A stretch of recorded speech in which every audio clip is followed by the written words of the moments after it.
Well, good afternoon, and very good to see you all after a long time. There are two components to the briefing today. Uh, the first component, as you are already aware, will be about the first visit of Honorable President, first outgoing visit of Honorable President to Ethiopia and Djibouti. And then this will be followed by a regular press briefing, which I have not done for quite some time now. So for the first part, I have Dr. Nina Malhotra, Joint Secretary, East and Southern Africa, and Mr. Ashok Malik, who is the Press Secretary to the President. Dr. Nina will brief you on President's visit to the Ethiopian leg, and Mr. Malik will touch upon President's visit to Djibouti. Without any further ado, I pass on the floor to Dr. Nina. Thank you, Ravish. Good afternoon, everyone, and very warm welcome to JNB. As Ravish mentioned, this is the first overseas visit of the Honorable President after assuming charge. This would be the first visit by an Indian president to Ethiopia after almost 45 years. The last visit by President V.V. Giri was held in 1972. Honorable President would be visiting Ethiopia from October 4 to 6, 2017. The visit is at the invitation of Ethiopian President Teshome. The program includes talks with his counterparts, President Teshome, who will also hold a banquet for him. There's a business event and an interaction with the Indian community.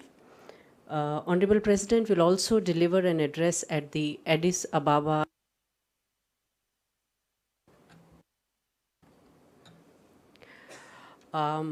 Africa is chosen as the first destination of President's overseas visit. And that is actually an index of the importance that is attached to the African continent by the current government. As you are aware, Prime Minister has declared that Africa is a priority for the Indian foreign as well as economic policy. And in the last 3 years, we've had as many as 16 VVIP visits to Africa, 3 by the former president, 6 by Prime Minister, and 7 by the former Vice President. There is not even a single country in the African continent which has not been visited by at least an Indian minister during the last 3 years. We've also had 11 incoming visits by the African heads of states, heads of government, and this is in addition to the 41 heads of states and government from African continent who visited India for the India-Africa Forum Summit in 2015, a landmark event for which all the countries in Africa with whom we have diplomatic relations were invited and all of them participated. This year we've also had the first ever African Development Board meeting in India in Ahmedabad, during which the vision document for the initiative Asia-Africa Growth Corridor was also unveiled. India also participated in G20 Conference on Africa and also hosted a number of Africa-centered events in the last 2 years. As far as Ethiopia is concerned, our relations are traditionally close and friendly. Ethiopia hosted the second India-Africa Forum Summit in 2011 in Addis Ababa, at which the then Prime Minister Dr. Manmohan Singh led the Indian delegation. We've had a number of visits from the Ethiopian sides also, including their emperor, their prime ministers, the previous and the current one. We have established institutional mechanisms with Ethiopia, and diplomatic relations were established way back in July 1948 and have been subsequently strengthened to cover the entire gamut of relations. As regards trade and investment, the bilateral trade between India and Ethiopia in the year 2016 was about nearly $1 billion. The exact figure is about $940 million. India's export comprise of primary and semi-finished iron and steel products, drugs and pharmaceuticals, machinery and investments, metal, plastic, linoleum, textiles, chemicals, transport equipment, etc. Our imports are mainly pulses, semi-precious stones, leather, cotton, oilseeds, and spices. India is among the top 3 foreign investors in Ethiopia, with approved investments of over $4.8 billion. Of this, an estimated $2.5 billion is already on the ground or in the pipeline. There are 622 Indian projects approved by the Ethiopian Investment Agency in Ethiopia.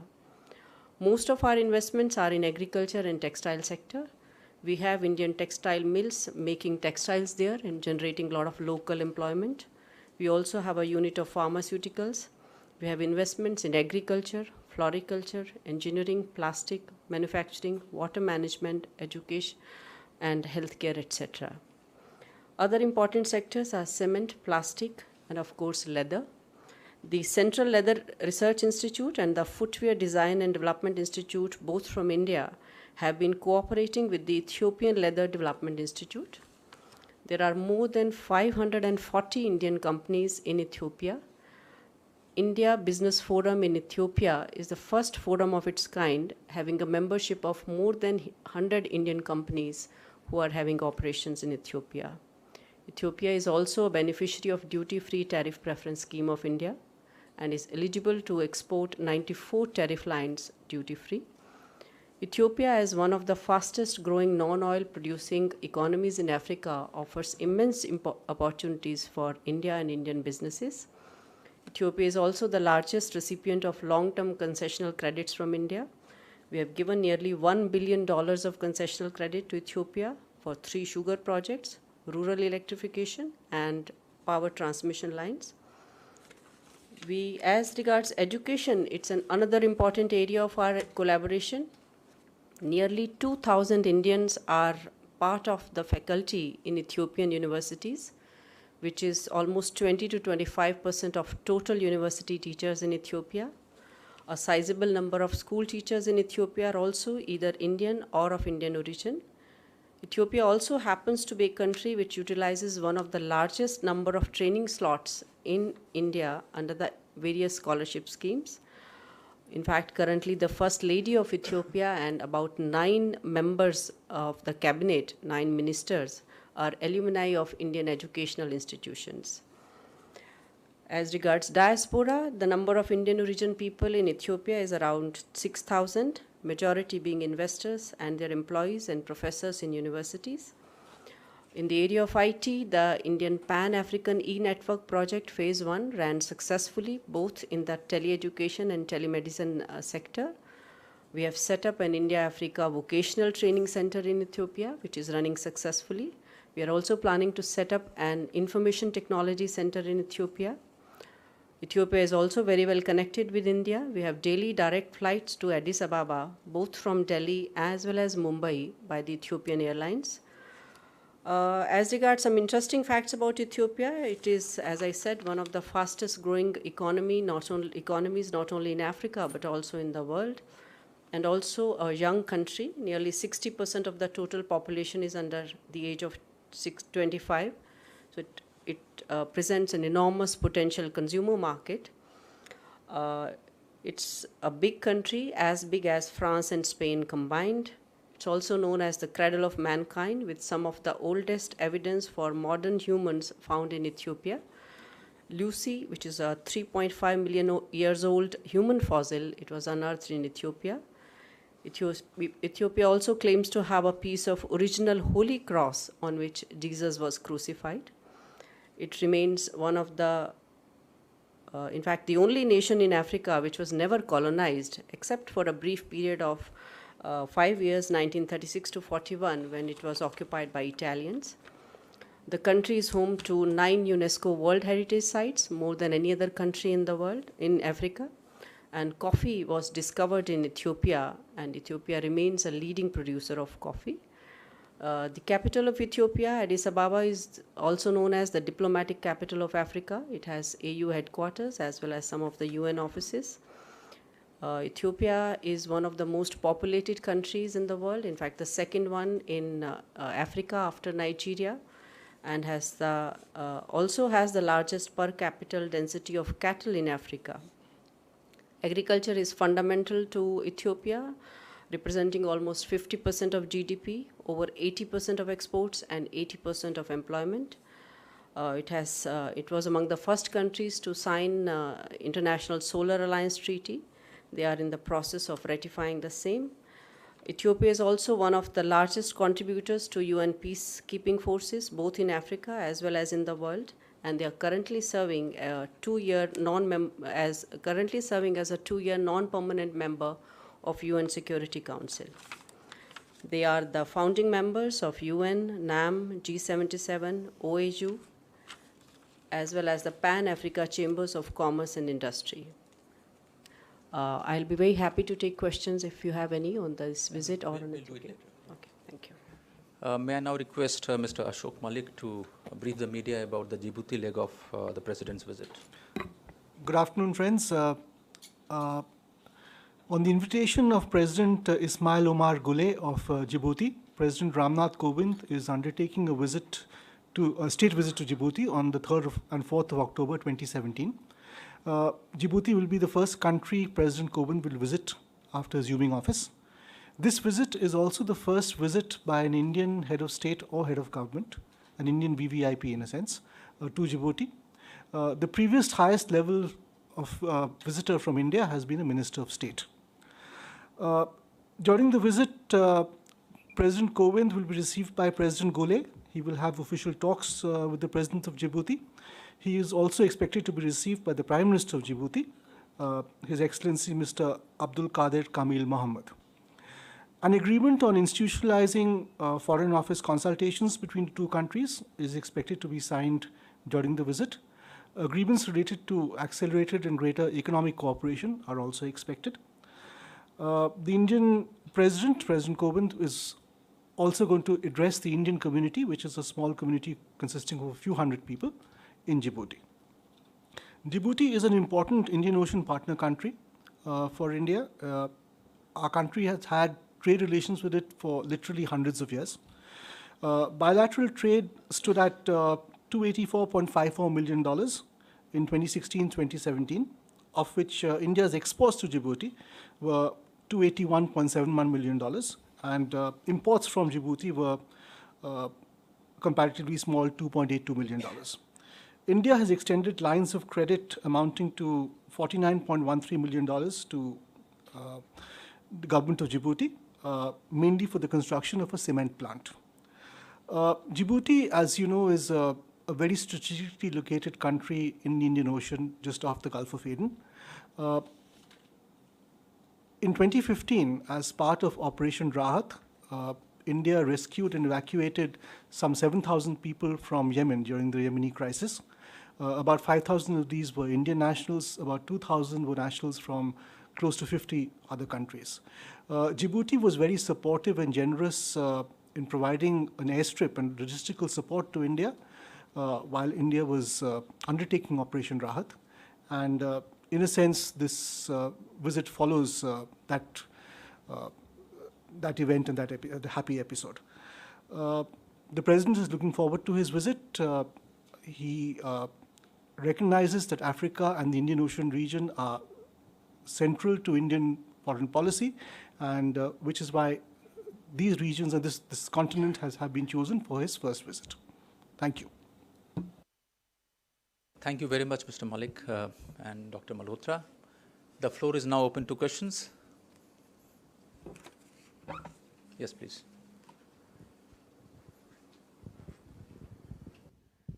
Ma'am, my question is on Ethiopia. During the visit of the Mozambique leader, there was a discussion to import pulses from Mozambique. So are we also looking at increasing our pulse import from Ethiopia, given the shortage of pulses that we face from time to time? We import pulses from 4 countries in Africa, from Tanzania, Mozambique, Malawi, and Ethiopia. Ethiopia, it's mostly chickpea, whereas tur, moong, and urad are imported from the other 3 countries. This year, we've had a bumper crop. So I think our imports from Africa and many other countries, including Myanmar and Australia and Canada, have also come down drastically. You may have also seen DGFT notifications putting a cap on the amount of pulses that we can import from these countries. So far, chickpea is not covered by the DGFT notifications, which is the which is the principal kind of item which we import from Ethiopia as far as lentils are concerned. We are not contemplating signing of any agreement in the area of pulses as yet with any other country. Mozambique, the MOU stands and it is exempted from DGFT notification.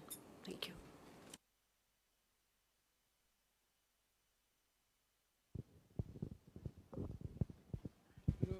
China has set up a naval base on the coast of Djibouti.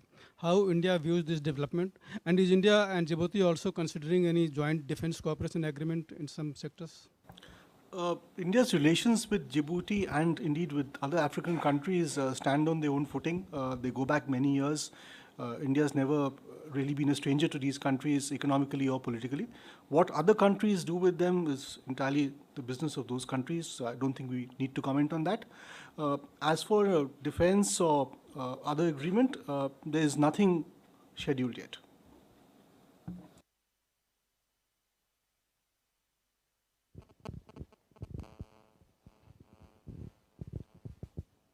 What are the agreements with Ethiopia, if any, we are signing, and what is the composition of the president's delegation to the, visits?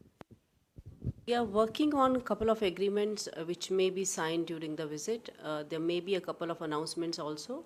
They are work in progress and you probably would hear about them during the visit. As regards the delegation, I think I'll leave that to President's office. The delegation is still being finalized. It will consist of a minister who will accompany the president as well as a group of MPs, as is the normal practice.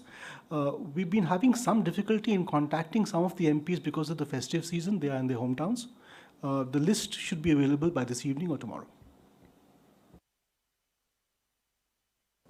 Any other question pertaining to the visit? Well, if there are no other questions, thank you, Mr. Malik. Thank you, Dr. Malhotra, for this coming here. Thank you.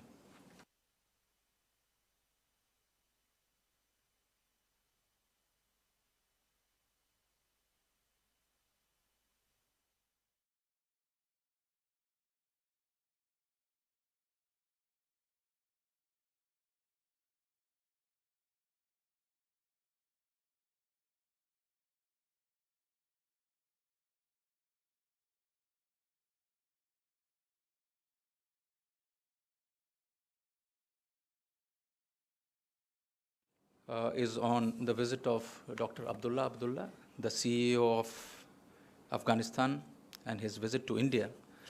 We have actually shared a lot of information on the visit. There was a press release yesterday issued by the Prime Minister's office on his call on the Prime Minister. We had also issued a press release just before the visit was about to start. But few meetings have taken place on which we have not been able to share information. So I'll just go through this readout. Today is the second day of his visit. He is accompanied by the Minister of Commerce, Minister of Public Health, Minister of Energy, Minister of Economy, Deputy Foreign Minister, besides other senior members of the government of Afghanistan. Yesterday, Dr. Abdullah called on the Honorable President and met the Prime Minister. External Affairs Minister called on Dr. Abdullah and also hosted a lunch in his honor. Dr. Abdullah also participated at the India-Afghanistan Trade and Investment Show, which was inaugurated the previous evening on 27th September by Finance Minister Shri Arun Jaitley and Civil Aviation Minister Shri P. Gajapati Raju. CIM Shri Suresh Prabhu spoke at the show along with Dr. Abdullah on 20th September morning. Today, in the morning, Dr. Abdullah delivered 24th Sapru House lecture on regional peace building at the ICWA. Both sides positively assessed the recent developments in bilateral relations, including the outcomes of the recently concluded meeting of the Strategic Partnership Council on 11th September that was co-chaired by the foreign ministers of the two countries. The new development partnership was described as paving the way for the new generation partnership in development cooperation between the two countries, aimed at community development, infrastructure creation, and human resource and capacity building in Afghanistan. Views were exchanged on several issues. Some of the issues have been covered in detail in the Prime Minister's office press release. Both sides condemned the continuing acts of terror and violence in Afghanistan, including the recent attack at the Kabul airport, which had delayed the arrival of Dr. Abdullah to India. It was agreed that the issue of safe havens and sanctuaries needs to be addressed effectively. Views were also exchanged on regional and global developments of mutual interest. MOU on technical cooperation on police training and development was signed and formally exchanged at the meeting between the Chief Executive and the Prime Minister. This has created an enabling framework for training and capacity building for Afghan National Police personnel in various fields, in addition to India's ongoing assistance for Afghan national defense and security forces. Some discussion also took place on trade and economic cooperation. Better connectivity was emphasized upon. Both sides expressed determination to strengthen the air freight corridor and also welcomed the steps being taken to operationalize the Chahabar port, including the forthcoming supply of wheat to Afghanistan from October 2017. Afghanistan was invited to participate in the International Solar Alliance Summit being held in India in December 2017, and also to the World Food Processing Show being held in November 2017 in India, that would enable the Afghan businessmen to engage with the international markets. So this was a readout on still ongoing visit of the Chief Executive of Afghanistan. I have another readout on the India-EU summit. This is the 14th India-EU summit taking place on 6th October. And the President of the European Council, Mr. Donald Francis Tusk, and the President of the European Commission, Mr. Jean-Claude Juncker, will be on a working visit to New Delhi from 5th to 7th October 2017 to hold the 14th India-EU summit. President Tusk and President Juncker will be accompanied by a high-level delegation, including EU's High Representative for Foreign Affairs and Security Policy, and Vice President of the European Commission, Mrs. Federica Mogherini. EU is India's largest regional trading partner, with bilateral trade in goods standing at $88 billion in 2016. EU is also the largest destination for Indian exports and a key source of investment and cutting-edge technologies. India received around $83 billion FDI flows from Europe during 2000 till 2017, constituting approximately 24% of the total FDI inflows into the country during the period. India and EU are also strategic partners in 2004. The 13th India-EU summit was held in Brussels on 30th March 2016. The 14th summit aims to deepen the India-EU strategic partnership and advance collaboration in priority areas for India's growth and development. So this is the second readout, and now I am open to questions. Yes. Ravish, this is pertaining to the remarks of Khwaja Asif, the Pakistan Foreign Minister at the Asia Society. He talked about a so-called prisoner swap that the NSA, quote-unquote, had suggested. And he talked about Kulbhushan Jadhav. And we've spoken to the Afghan NSA, and he has denied such remarks. He has said that that wasn't discussed when the meeting took place on 21st.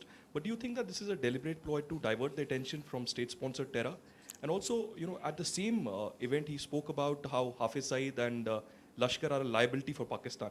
Do you think that Pakistan has failed to act against these liabilities? You see, normally I would not comment on a purported conversation between two personalities. But in this case, I will make an exception. You have already seen the press release which has been issued by Afghan National Security Advisor's Office.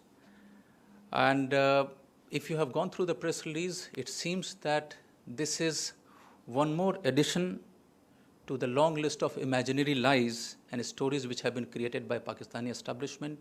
You have seen what happened at the UNGA, how a fake picture was being shown to be from India, and it turned out to be from another country.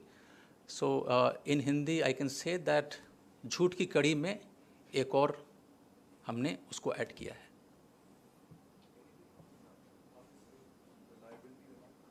You see, I think our position on such terrorist and terrorist networks in Pakistan remains the same. You see, again, they try to project it in a different way, but our position on the terrorists which are operating out of Pakistan and the terror infrastructure which exists. We have time and again asked Pakistan to not allow these terrorists to operate, to destroy, dismantle the infrastructure which exists there.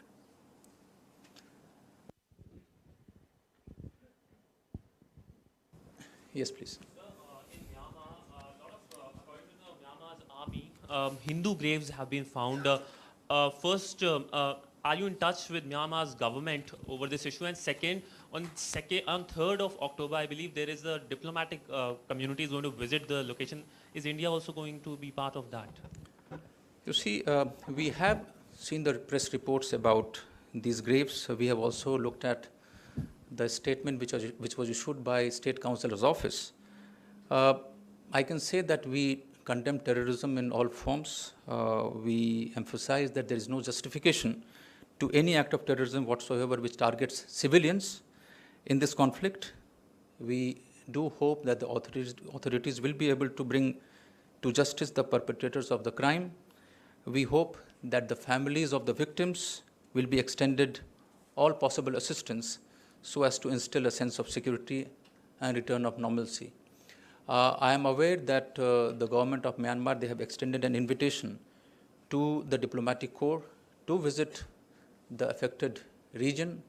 I am aware of some of the media personalities from India being part of that.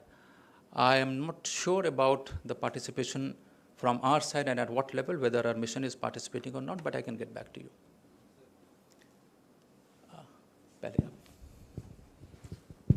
Ravish, the Bangladesh government wants India to play a larger role in resolving this Rohingya refugee issue.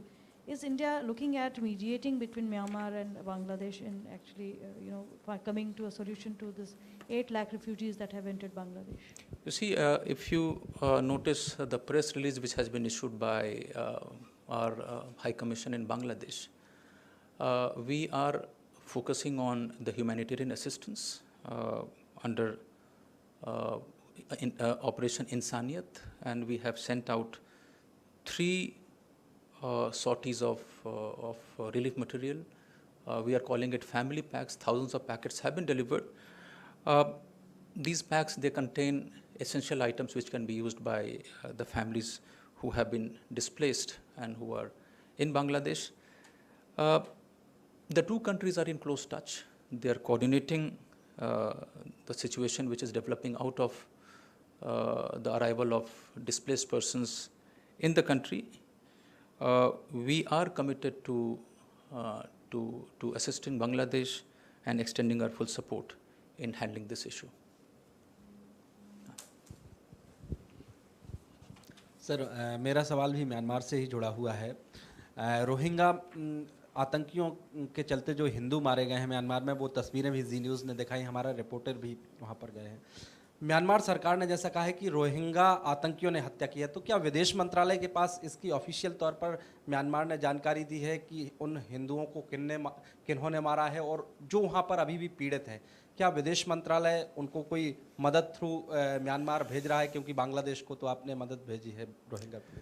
देखिए, जैसा मैंने कहा कि इसके बारे में हमारे पास press विज्ञप्ति आई थी स्टेट काउंसलर के ऑफिस से। इसका मतलब ये है कि जो वो बोल रहे हैं उनके हिसाब से ये सारी जितने भी मास ग्रेव्स मिले हैं और उसमें जो लोग जिनका शव मिला है वो सारे हिंदूस थे।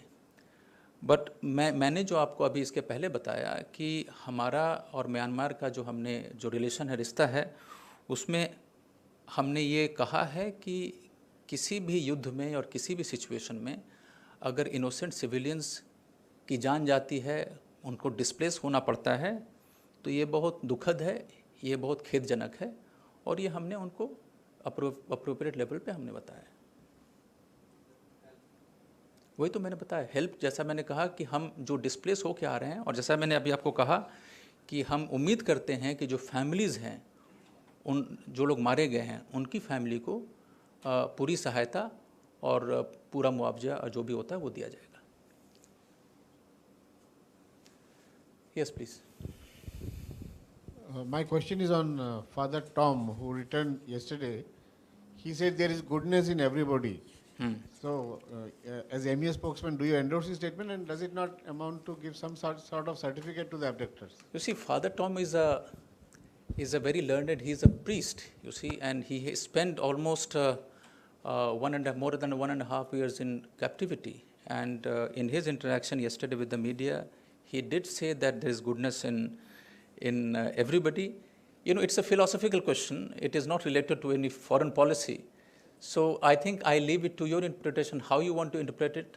If I say yes, it could be my personal opinion, but I can't say that as the spokesperson of the government of India.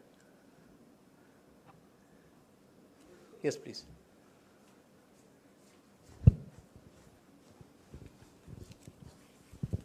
So there has been an upswing in India's military and defense cooperation with Afghanistan in the last 2 years. We have already supplied, in fact, 4 military helicopters to Afghanistan. And Afghanistan has been pressing for more military hardware supply by India.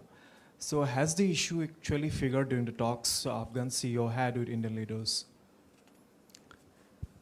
I had a readout on the visit of the CEO, and I did mention that several issues were discussed. On the defense cooperation itself, you are aware that India is involved in the training of Afghan security forces. This time we have signed an MOU which will provide a framework for the training of Afghan police personnel as well. But yes, I think all these issues, bilateral cooperation, the new development partnership, they were discussed during the visit of Afghan Chief Executive to India, and also in the previous meetings, when we had the Strategic Partnership Council in the first or second week of September, all these issues came up for discussion.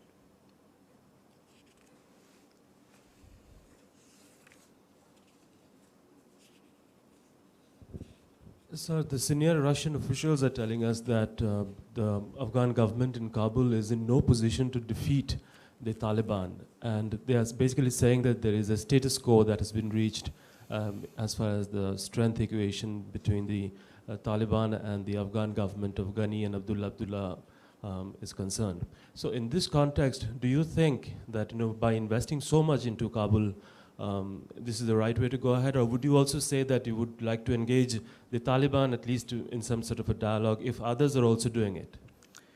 This statement was made by, as you mentioned, by a senior Russian official, right? I think you will have to ask him, and perhaps also ask the Afghanistan side whether they agree with this assessment or not. I can only share with you that we are in touch with Afghanistan, and we are also in touch with the Russian side regarding the situation in Afghanistan. And just to share with you that recently, in fact, just a few days back, we had the Russian President and envoy for Afghanistan, Mr. Zamir Kabulov. He is an ex-ambassador to Afghanistan. He is also the director of Second Asia Division, which includes India, which looks after India in the Russian Foreign Ministry. He was in Delhi for consultations. He met a lot of officials, including from the Foreign Ministry, from the Ministry of External Affairs. So we are coordinating positions. We are exchanging views on the situation with a number of countries, including Afghanistan and Russia.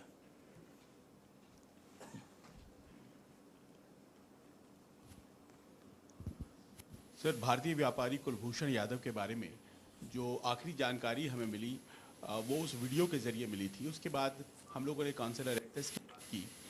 अब जबकि पाकिस्तान के विदेश मंत्री कुछ इस तरह की बातें कर रहे हैं जो कि अदला बदली की तरफ इशारा करता है, हम आपसे ये जानना चाहेंगे कि कुलभूषण यादव तक एक्सेस के लिए हम लोगों ने जो प्रयास किए, जो रिक्वेस्ट हमारे पेंडिंग है, क्या उस विषय में कोई प्रगति हुई है? देखिए, अदला बदली की बात तो मैंने खारिज ही कर दी। वो तो बेतुकी बात थी जो आई और गई, कहाँ से कौन बोल रहा है किसके साथ ये तो पता ही नहीं चला, और जिसके साथ बात हुई उन्होंने खुद खारिज कर दिया इसको, तो वो तो बात उसकी हम करें ही ना। मैं सिर्फ ये बताना चाहूँगा कि जो अपडेटेड स्टेटस है कुलभूषण यादव के केस में वो क्या है।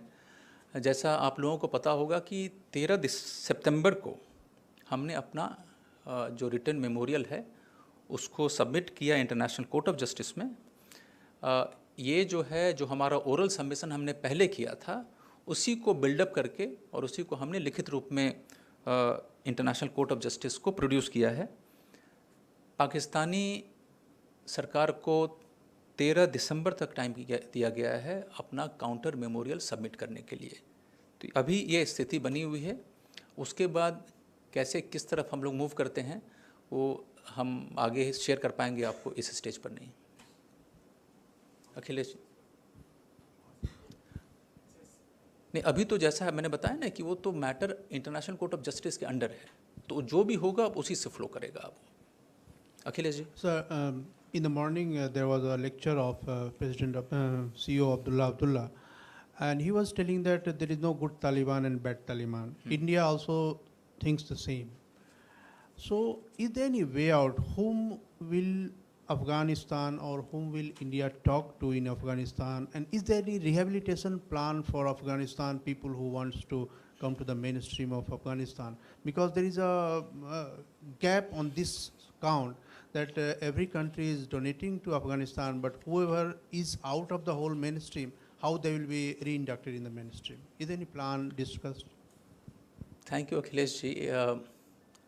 Today, the speech which was delivered by Dr. Abdullah at the Sapru House, it was an open event, you see. And after the speech, he also answered several questions. I wish that you would have addressed this question directly to him and got it from his mouth. You know, his speech, he mentioned about certain things.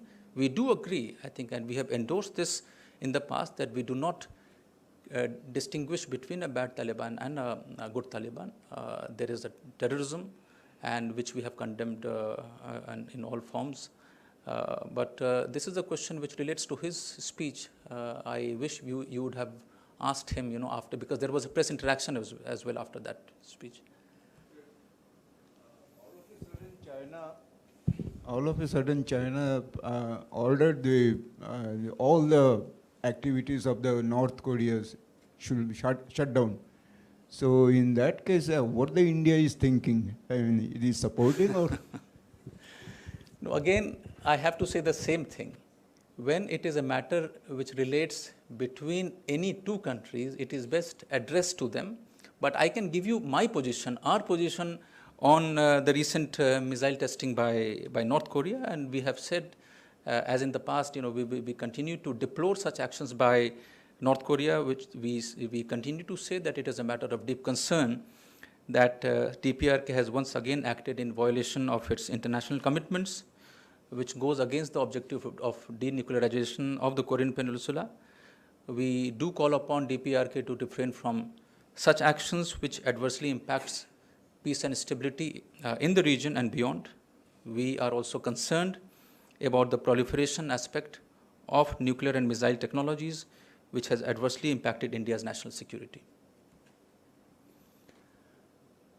If there are no other questions, thank you very much once again for coming to this press briefing. Thank you. Have a good day.